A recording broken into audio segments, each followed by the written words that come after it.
This is St. Louis on the Air from St. Louis Public Radio. I'm Elaine Cha.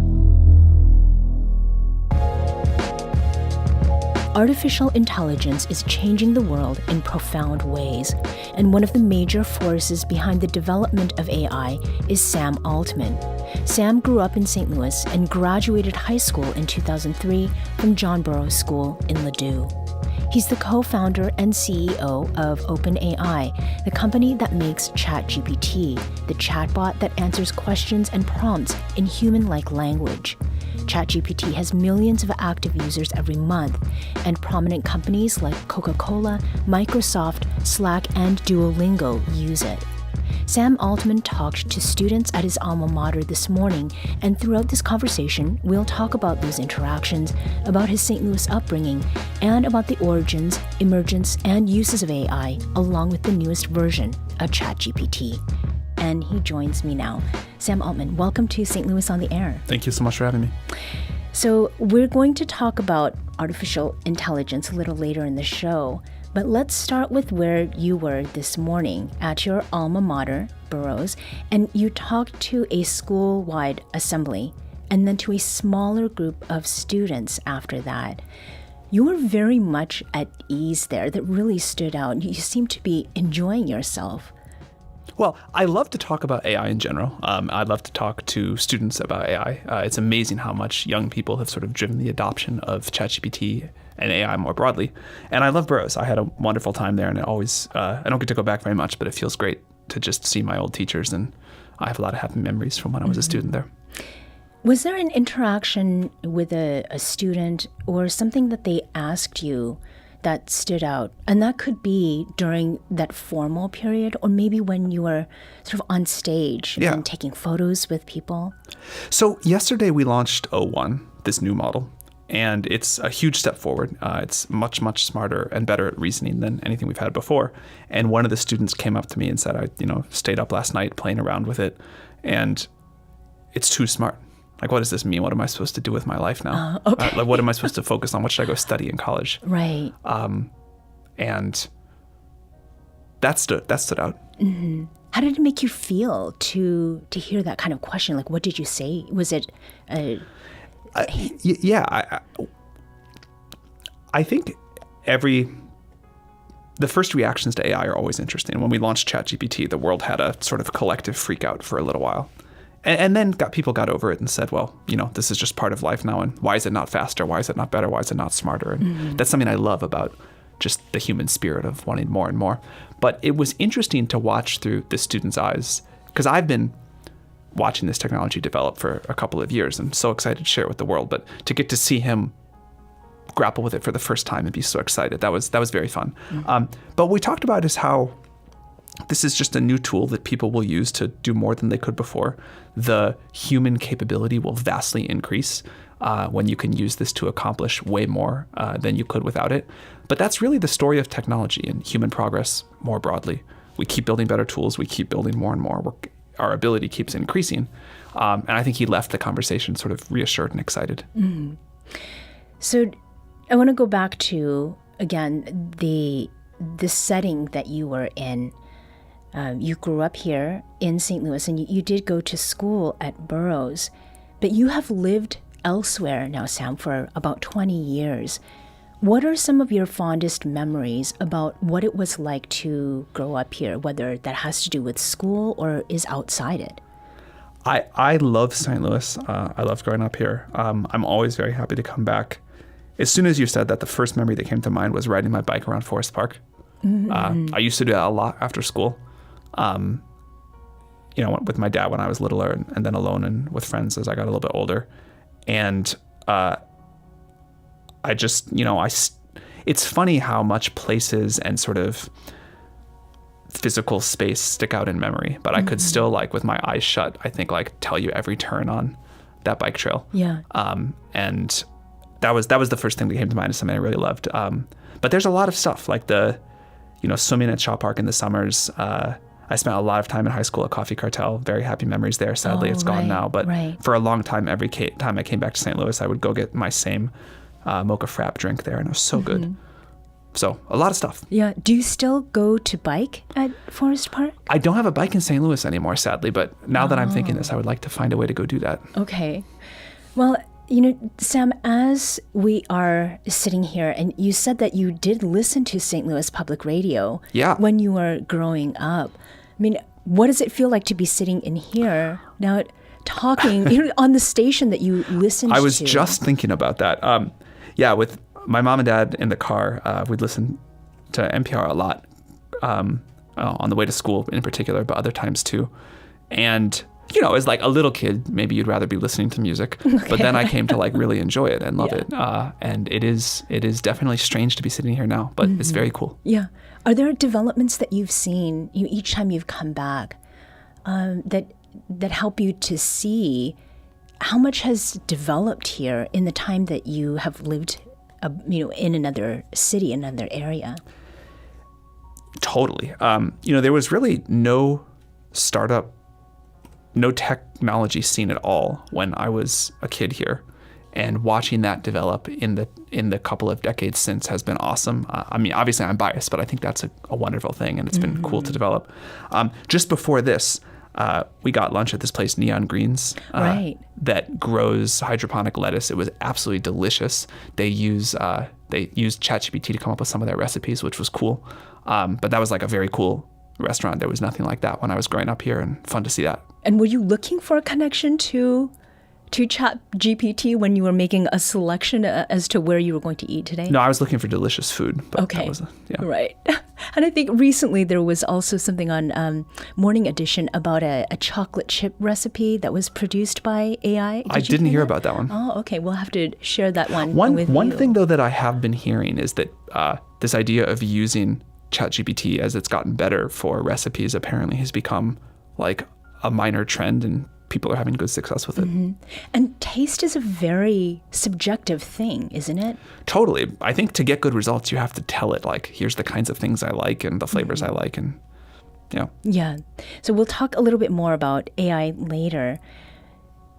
Thinking about AI, this morning you had talked about being in the computer lab at John Burroughs. What was happening in that lab and in your mind that was the seed of what ChatGPT that is now?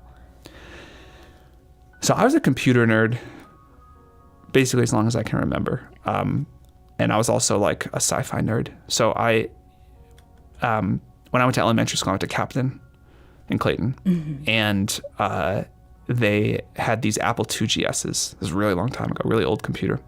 But one of the things that I think was so special about growing up at that time and that kind of computer is you could very easily learn to program it.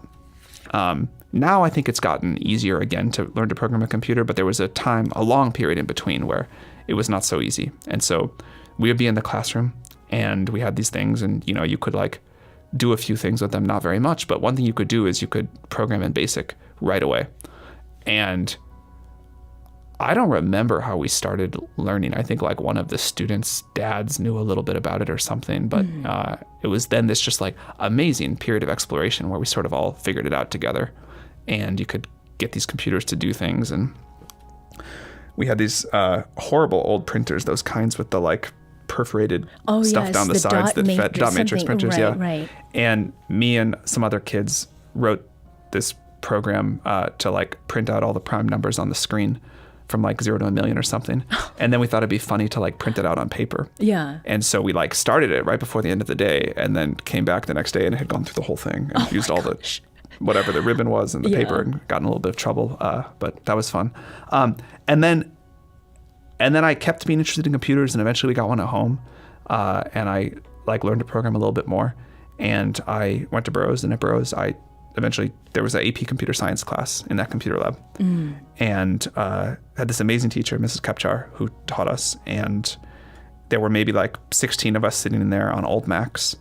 And I just thought it was the coolest thing ever. Yeah. And I remember, like, we talked about sort of memory of physical space. I always sat at the same computer in there. And I still remember like where it was in the room and kind of like the way the chair worked. And in fact, I finally had to change it because of a password compromise, but just as like a degree of how much this whole thing imprinted on me. The random password that I was like assigned for the Linux system we used in that class, I used as my password until like 2 years ago for other stuff too. So it was like this very formative thing. And I was like, wow, I can make these computers do whatever, do anything. And then while that was going on, I had been, reading sci-fi, watching sci-fi, super excited about artificial intelligence, and kind of dreamed that someday somebody was going to do it and it was going to be amazing. And I, of course, would have loved to play some small part in it, but it was sort of this, fantasy off in the distance that someone else was going to do. Mm-hmm. And then you ended it. And then here we are. Yeah. We're going to take a very quick break here, but we'll be back shortly to continue our conversation with Sam Altman, co-founder and CEO of OpenAI.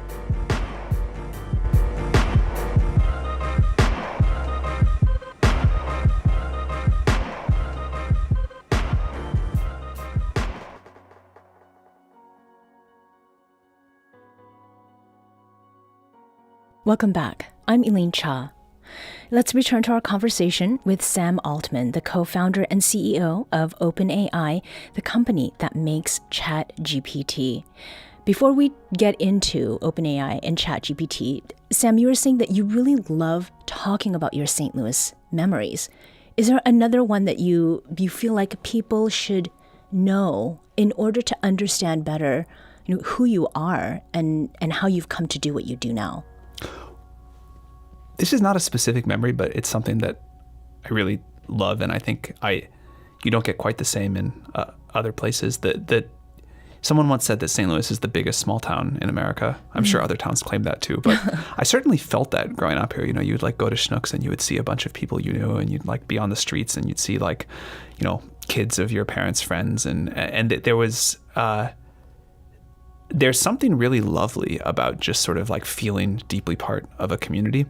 And I know it's like a thing that people say. I assume they say this if you live in St. Louis too, but if you're outside of St. Louis, the thing they say is when people ask like where you went to school, they meant where you went to high school. And there's something about this community where people are here for many generations, and other people's family members of people, and there's sort of like a real sense of roots in a community that is small enough that you can sort of run into people a lot. Mm-hmm. And I think I didn't realize how special that was growing up, because I assumed that was just what the world is like. And it's certainly not like that anywhere else I've been. I think that's just a very cool thing. So Sam, has that in any way informed how you have approached the development of ChatGPT, which started with the co-founding of OpenAI? I'm sure it has in all sorts of deep ways that I don't fully appreciate. Someone gave me a shirt that says you can like take the Midwest out. You can take the kid out of the Midwest, but you can't take the Midwest out of the kid. Mm-hmm. And I feel that more and more as I get older. And I think it's just like, I think there's something very different about growing up here than what it would have been like if I had grown up in the Bay Area or New York or something like that. And I'm really grateful for it. Mm-hmm. So then OpenAI and ChatGPT, there are millions of people who are using ChatGPT, which started with this kid who grew up in the Midwest.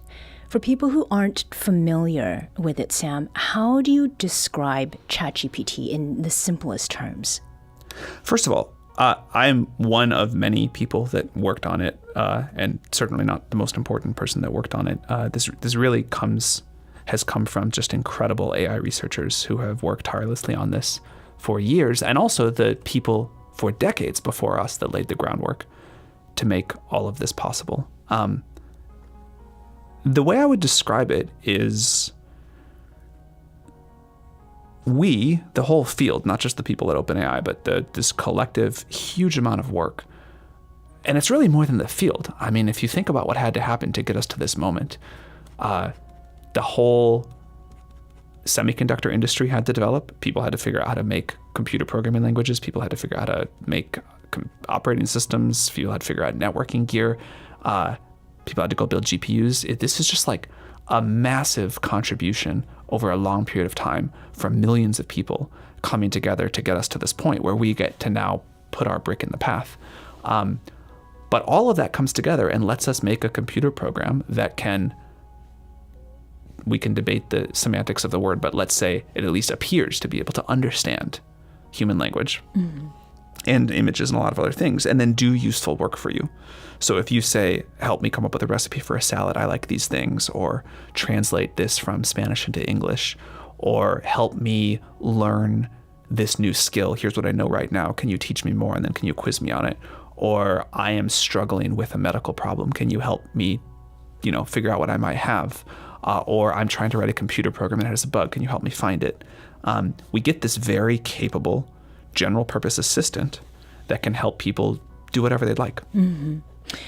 And what you talked about, those last 2 points about a medical problem and a computer program, I think is very apropos of what was released just yesterday, which was the new version of ChatGPT. And this one is one that can reason through math and science, and that kind of freaked that Burroughs student out. Can you describe more specifically what this latest version, Sam, does that others haven't or perhaps could not? The biggest new breakthrough here is the ability to reason through a difficult problem, particularly a sort of science or engineering problem, over a long period of time. And the results here have really surprised us. This is a system that you could have take a very difficult math competition and score in the top few hundred students nationwide, or enter a programming competition and be competitive with some of the best people in the world. And, that's cool, but the point of this is not to go show that a computer can be good at taking a test. That's not that useful. But what it can do for helping a researcher find cures for diseases faster, or discovering new materials to help us with clean energy faster, or who knows what else. That's what we're really excited about. And, this has been in people's hands for only about 24 hours. So we haven't seen yet the world's long-term reaction and how they'll actually use it. But the excitement level is very high. Mm-hmm. I mean, is there some use that you hope to see?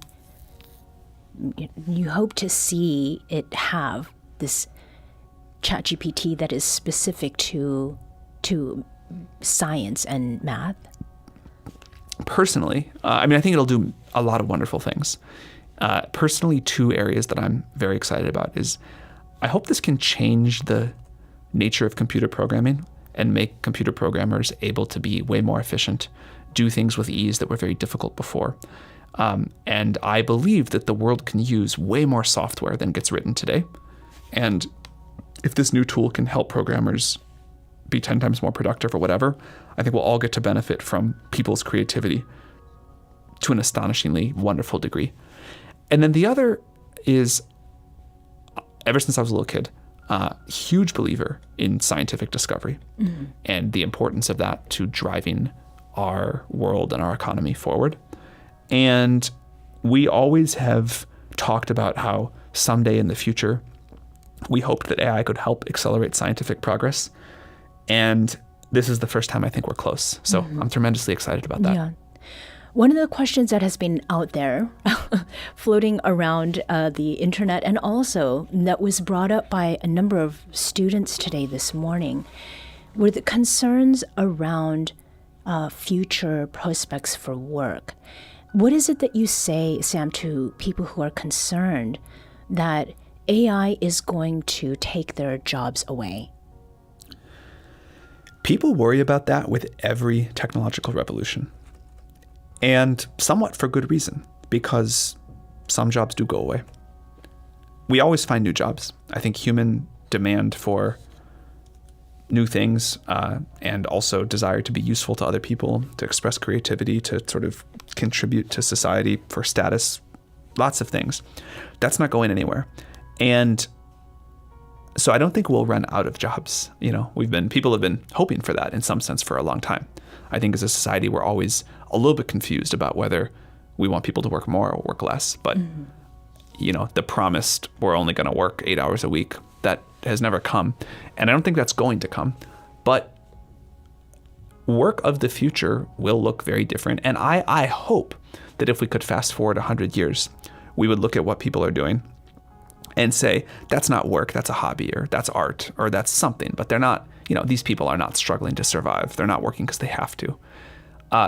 People from a few hundred years ago might look at you and I right now and say, well, that's not really work. They're kind of hanging out and having a conversation. And, I love what I do. I assume you love what you do. And I think that's great. And hopefully other people enjoy listening to this, and we're providing something of value. But the nature of work always evolves, and it will keep evolving. But the fundamental human drive, I'm confident that's not going to go anywhere. Mm-hmm. Human drive, and then there's also human instinct, or maybe inclination. There can be both good and bad uses of AI. What is a great example, Sam, of how it is being used to positive ends? Maybe this is on my mind because I was at Burroughs this morning, but definitely what's happening with education is been remarkable to see.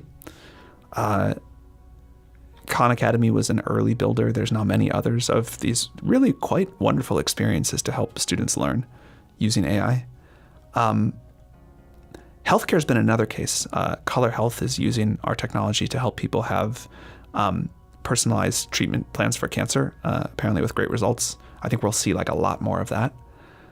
We talked a little bit about programmers, but since we launched O1 yesterday, I can't resist bringing it up again. I think we're about to see such a change in what a programmer is capable of with these tools, and that is going to have such positive impact on all of us. Mm-hmm. Speaking to concerns and education, because you brought that up as an area of positive development, what about students who use ChatGPT to write their essays, and what they are not then doing around independent and critical thinking? Yeah. The reason I think it's important to teach people to write is not because we need them necessarily to write a lot, although there's a lot of value in that for its own sake. But I think writing is such a wonderful way to learn how to think, and it's such a helpful skill. I still write only for myself all the time to try to think through something or figure it out, and then I delete the file when I'm done. Mm-hmm. But we've got to find ways to teach people that skill somehow. I happen to think writing may still be the best way, but maybe we find something better. And we will find new ways to ensure that people are doing it for that purpose. And then there's a lot of other things about writing essays in school that I think didn't really provide any value to me, and it's fine for those to adapt. Mm-hmm. And just to clarify, when you say writing, do you mean, because you said delete, you mean typing it? Do you ever do anything? I take all my notes by hand on paper and pen. Okay. Interesting to note. But if I have to type up, if I'm trying to think through a memo, I always would type that. Sure. It's so much faster. Mm-hmm. So one of the things that has come up this week, and one of the questions this morning had to do with the election. After this week's presidential debate, Taylor Swift endorsed Kamala Harris, and part of Taylor Swift's post read, quote, "Recently I was made aware that AI of me falsely endorsing Donald Trump's presidential run was posted to his site. It really conjured up my fears around AI and the dangers of spreading misinformation," unquote. Now, I understand that the deep fake of Taylor Swift was not made with OpenAI products, but to that point about fears regarding AI and the dangers of misinformation being spread, what do you say to that, Sam? We take a really hard stance on that with our tools. I think what's been happening with deepfakes is very objectionable, and the world should be able to take a clear stance on that. We obviously can't control what other companies do and what other people's tools are, but we think it should be a cut and dry issue, and this is hopefully an example that is easy for the world to agree should not be an acceptable use of AI. Mm-hmm. And safeguards, what safeguards should artificial intelligence have in place to verify authenticity of content? I think there's a number of approaches that can work there. There's lots of things people can do about watermarking. There's lots of things people can do about what's generated by their own tool. But I do think we're going to be in a world where all sorts of convincing generated content from services that choose not to enforce this will be prevalent. And my hope is that, and this has been part of our strategy, is that the world just learns fairly quickly, like they did when Photoshop came out, that you can no longer necessarily trust what you see on the internet, and you've got to apply a sophisticated level of skepticism. Now, I think people are pretty good at this. I think people can learn and adapt quickly to sort of a changing environment, but I think it'll be an important change we make. So we will be sort of building our BS immune meter. system, yeah. Immune system is probably a better way to put it. In August, OpenAI reached an agreement with a federal agency, the U.S. AI Safety Institute, and that was to pre-release future AI models to that agency.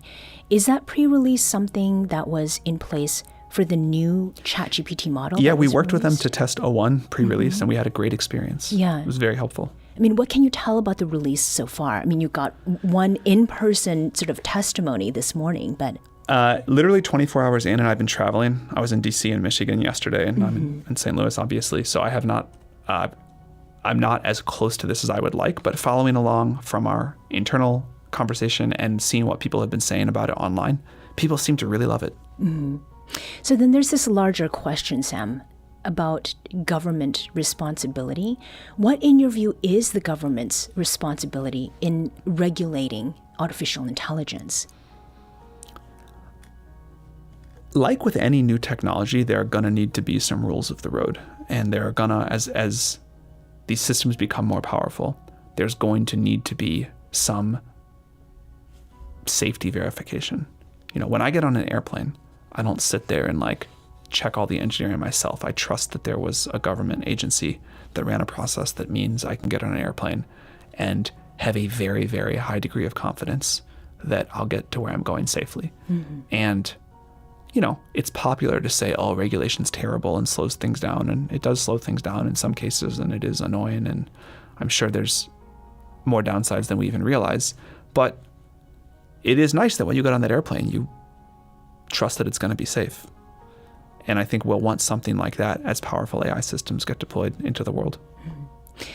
You mentioned the White House earlier, and you were among several tech CEOs who were there at the White House for meetings yesterday. What was that meeting about, Sam, and what did you take away from it? It was about how we can build more infrastructure for AI in the United States. Particularly about the energy needs for that, but the whole topic more broadly. And I think, unfortunately, the U.S. is not the easiest place in the world to build infrastructure. But this technology is so strategic and so important that we need to figure out how we're going to build the critical AI infrastructure in the United States. And we feel very passionately about that and want to ensure that we do it. And that was discussing the problems and potential solutions there. That was the main thrust of the meeting. To the question of energy, AI uses large data centers, and they need to be running constantly with air conditioning, a lot of water to keep things cool. Are you at all concerned about the energy needs and climate impact of AI? More broadly, I think the world needs a lot more energy than we have right now. AI is one reason for it, a fairly small one, but it's one. If you study the history of energy, one of the things that at least jumped out at me was every time the cost of energy comes down dramatically, quality of life goes way up. And I heard someone say recently that if they could pick only one thing to do for the poorest 25% of the world, they would cut the cost of energy in half for those people, and it would have a dramatic effect. And obviously, if you could cut it by a factor of 10 or whatever, it would have an even more dramatic effect. But I think that the two fundamental commodities of the future that we are headed to are intelligence and energy. The ability to have ideas, the ability to get intellectual things done, and then energy, the ability to make them happen in the world, including running the AI itself. So we will need more clean, safe, reliable, robust energy for AI, but mostly I think we just need it if we want growth and prosperity to continue. And I think we've got a few interesting things there. Nuclear fission and fusion both solar and storage. I think we're going to figure this out one way or the other, but the more we can do, the better. We're going to take a very quick break here, but we'll be back to continue our conversation with Sam Altman, co-founder and CEO of OpenAI, the company behind ChatGPT.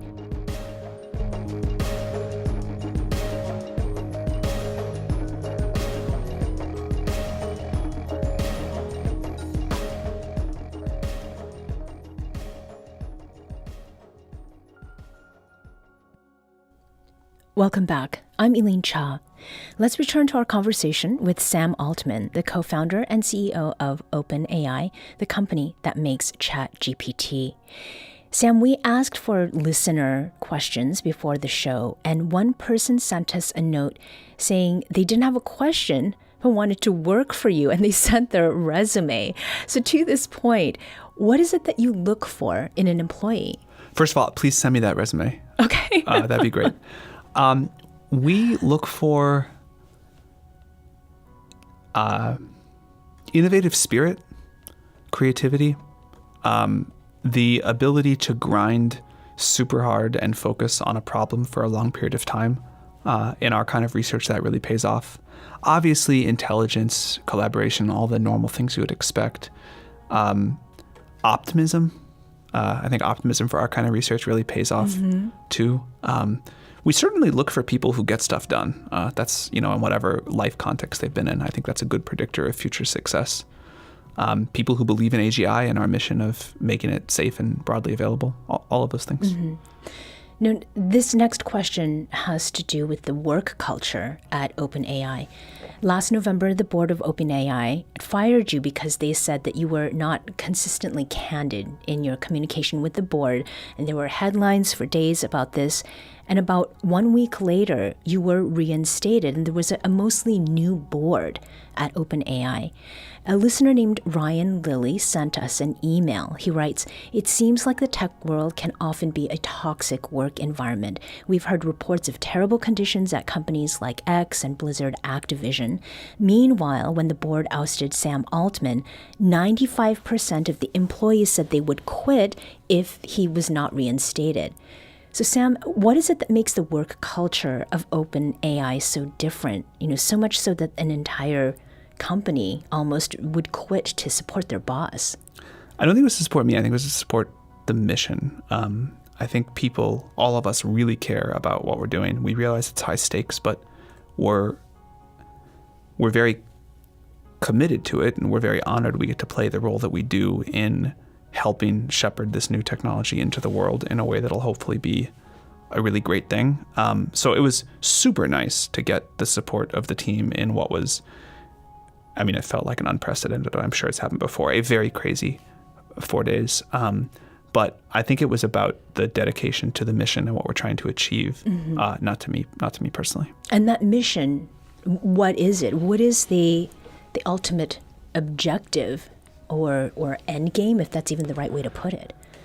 We believe that this will be one of the maybe the most important technological revolution of our lifetimes. And we want to make sure that all people get to benefit from it hugely, and that it is introduced in a way that is safe, responsible, and also exciting. Like, we want this, it's really, there's a lot of stuff going wrong in the world right now. There's a lot of reasons for pessimism or apathy. And this is a shining bright spot. And so putting the new model out yesterday and seeing how much people love it, I think that's important. Yeah. Sam, you wrote an op-ed in the Washington Post in July, and in it you asked the provocative question, who will control the future of AI?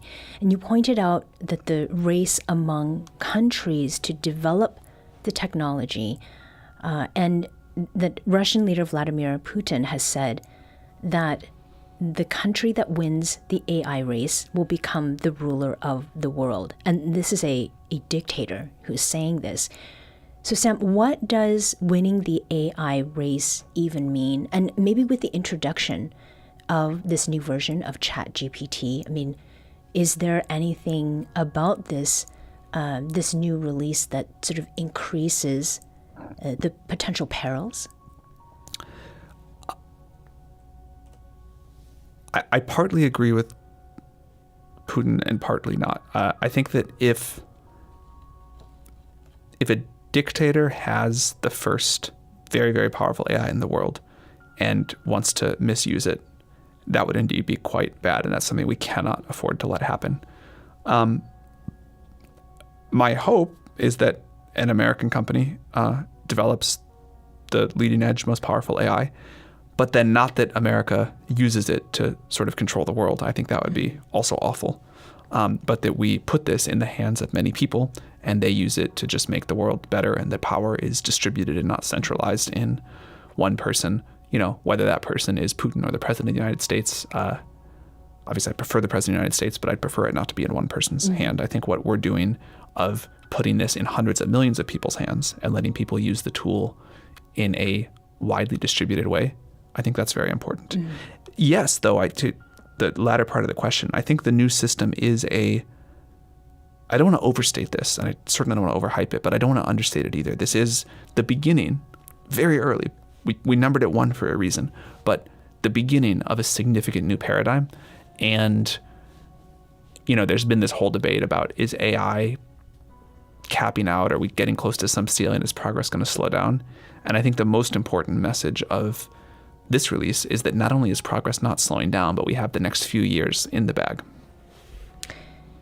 So Sam, you're sitting here talking with us because you are someone who grew up in St. Louis. You have these fond memories. We got a question on X from Ben Harvey. And Ben wrote, "Hello, Sam. Any short or long-term plans to give back to the STL region? North St. Louis is begging for some investment, and OpenAI satellite office would mean a lot." What do you say to Ben, Sam? I have been thinking about what to do for St. Louis in general. It's important to me, and I want to figure out what the right thing is. Honestly, things are just so all out busy. It might not be in the cards for me the next couple of years, but at some point in my life, I really want to figure that out. In terms of an OpenAI satellite office, I think there are versions of that we could do and that we've thought about. We are mostly in SF or other kind of places in the world where there's like a lot of AI research talent. So we've got a reasonably big office in London. Sadly, but to speak about it directly, like St. Louis is not really an AI research hub. And I think it'd be hard for us to open a research-focused office here, although we could do other kinds of things. But long term, I would love to figure out what it takes to get it to a place where OpenAI would be thrilled to open an AI research office here. Sam, you signed the Giving Pledge in May, just a few months ago. And in doing so, you joined a list of wealthy philanthropists who are committed to donating over half their fortunes. What drove that decision? I think it's important to do. For me personally, I think supporting scientific progress is a critical area of philanthropy that I want to do more in. I'm such a believer that helps society in a huge way, and I think right now I have a little bit of inside knowledge about how to do that in a very effective way because of what these AI tools can do. So excited to get going on it. And last question in the last couple minutes that we have here. You've talked about knowledge. That is really, it's fascinating. How does the development of artificial intelligence reflect or differ from the way a human's knowledge deepens and grows? Great question. And the honest answer is it's different, but we don't yet, I think, fully understand all of the nuance. There's a lot of things that one could say. A human can hear something one time and really understand it well, and AI might need to, hear it or have, hundreds or thousands of times. The amount of training data a human needs versus an AI is just like vastly different, and that's an area of great interest. And there's lots of other ways it's different too, but they're clearly shared inspiration, but very different ways of learning.